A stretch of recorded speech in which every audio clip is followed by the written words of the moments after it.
Hello everyone, and welcome back to Dragalia Foundry, a fan channel where everything Dragalia Lust can be found. This video is going to contain my reaction to and thoughts on Chapter 18, Part 2 of the main campaign. So full spoilers ahead for everything going on in the main story. If you want to avoid spoilers or haven't played the latest chapter yet, now is your chance to back out. Alright, so I really like the second part, Chapter 18. So far, I think that the switch to Part 1 and Part 2 has been good. Interludes were fine. They were usually pretty interesting with a focus on different characters that weren't part of the main story. But I think that this worked out really well with Part 1, focused on Luca, character development for him, learning more about Kayan, and also getting our reborn Jeanne d'Arc appearance, and even some teasers for stuff like Mascula wanting his own body, that ended up getting developed further in our recent Defensive Battles event. So Part 1 was great, and Part 2 I felt was equally robust. It felt very complete with lots of stuff happening. Obviously our star for this being Nott. So I want to talk more about that. We'll go ahead and play through some of the quests here on the very hard difficulty, or I guess hard is where I'm at right now, so that we can admire some of these maps as well, because those were great. A lot of beautiful snow-themed maps with some enemies you don't see too often here, so we'll set this to play. But yeah, Nott was definitely the star of this chapter. Seems like all signs are go for Gala Nott at the end of this month being playable. I really thought that the middle stage of Nott was the cutest, and then the more adult Nott, that seems to be like a temporary state that she can access where she taps into her future self. I thought that was really cool also, but I hope that if she is playable, that her default state is kind of the in-between, where she's bigger, but she still kind of has that cute fairy appearance. But Nott's one of my favorite characters. I love her personality and her sass.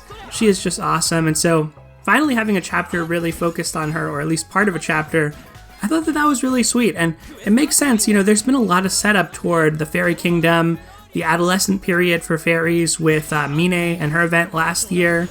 And finally, we arrive at this Fairy Kingdom. Now, I didn't really expect to actually get details on Yuden's true identity or meet Finlorda, because it feels like they're kind of slow rolling that. But still, we got a lot of juicy lore drops, especially there at the end.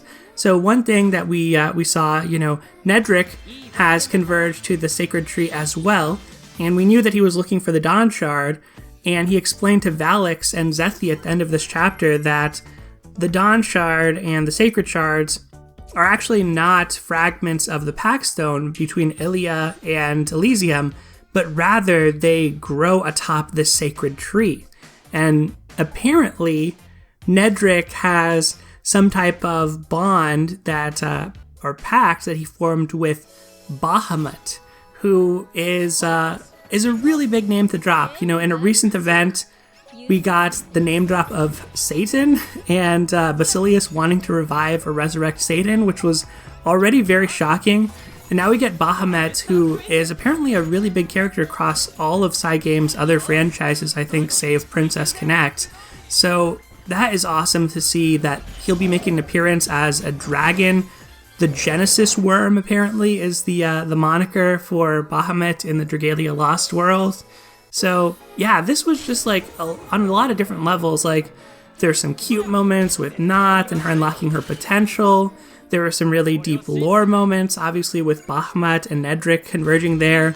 Harl appears to be following the group into the Fairy Kingdom as well, since after they went through the entrance in the cave, it seemed like he had some plan to use that entrance to follow them in.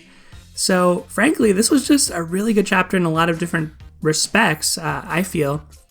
And we also got a teaser for what's coming next, with a chapter focused on 2 android friends, and also Yuden learning his true identity. So it all sort of lines up. You know, we've gotten the setup that Mascula wants his own body. I do think Gala Mascula is our next Gala character. But before then, what we often have is the Void Dragon appears after an Agito boss challenges their counterpart in the main party.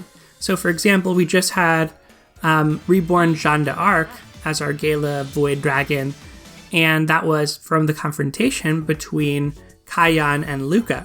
And previously we had Gala Reborn Zephyr and Gala Reborn Poseidon for Ronzel and Volk and Ellie and Ciela, respectively.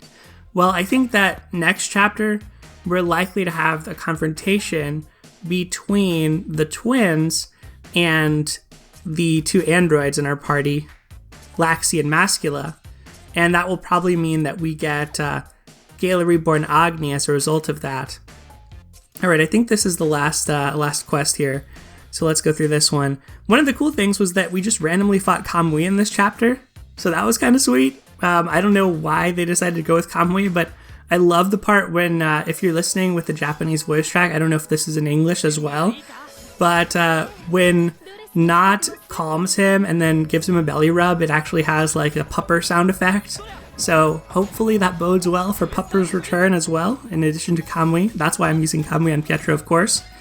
But yeah, I think Gala Reborn Agni next. You know, the other cool thing is that there's definitely a fairy motif to Ayaha and Detoha, and there's a certain lack of freedom from what we've learned about the stringent rules of the fairy kingdom and, you know, the adolescent period, and then having to return and never leave. So maybe they're fairies, if not from the fairy kingdom in North Grazdia, maybe they're fairies from elsewhere, like Hinamoto. I think it would be cool for them to fit into the next chapter that way, since we are in the fairy kingdom now, and I do expect them to appear to challenge the androids. That could be a way that they got in, or maybe that's even how Nedrick was able to get in, since we don't really see how he actually enters. Maybe he used the twins to help him get in. So I'm looking forward to what comes next. Hopefully this part 1, part 2 thing still plays out pretty well. It seems like a good way of them also fitting in a Gala dragon in part 1 and then a Gala character in part 2. I really don't even mind the like really clear Gala candidates anymore, because I feel like they've been executed pretty well as of late. Like Zephyr felt a little bit shoehorned in. I think Jeanne d'Arc actually made a little bit more sense because of her story being kind of like helping wayward souls and then in the snowy plains when everybody was lost. So yeah, overall, I really like chapter 18, part 2. That's pretty much all I have to say about this. I mean, Dragalia is headed in an interesting direction now, with a lot of the parties finally converging.